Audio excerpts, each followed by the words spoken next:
বিয়াই পোলা কিন্তু আমার লাখ একটা। আরে বিয়ে আমার মাইকে দেখতে কম, লাখ একটা। আর দুটোর বিষয়টা একটু ভাই গেলাম দেখি আপনার কি কি লাগবো। আরে বিয়াই তেমন বেশি কিছুই লাগতো না।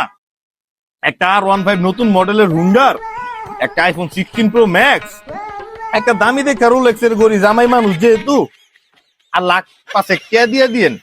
এডি আর কি আমাকে ডিমান্ড, এর বেশি কিছু দেওয়ান লাগতো না।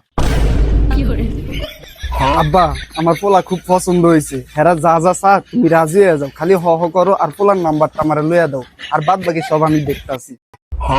আচ্ছা বিয়ে ঠিক আছে, আপনাকে সব দাবি মেনে নিলাম। আর আপনি জামাই নাম্বারটা দেন, আমার মাইয়া এবার রাত বিরাইতে বলার কথা কইব, ফিরিব।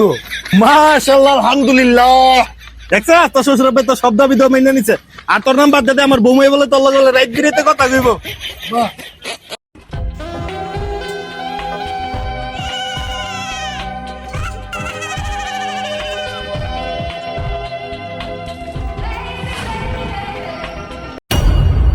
শরীফ শোনো, তোমাকে বিয়ে করতে পারতাম না, কে কি হয়েছে?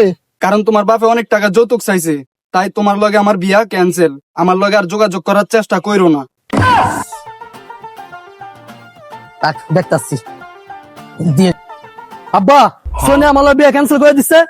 কে বিয়া ক্যান্সেল করছে কে? আমরা বলে অনেক বেশি যৌতুক চাইছি, এর লেগে আমার মানা করে দিছে, আমার বলে বিয়ে করবো না। এত কষ্ট করে একটা বালা বিয়ার ঘর আনছিলাম।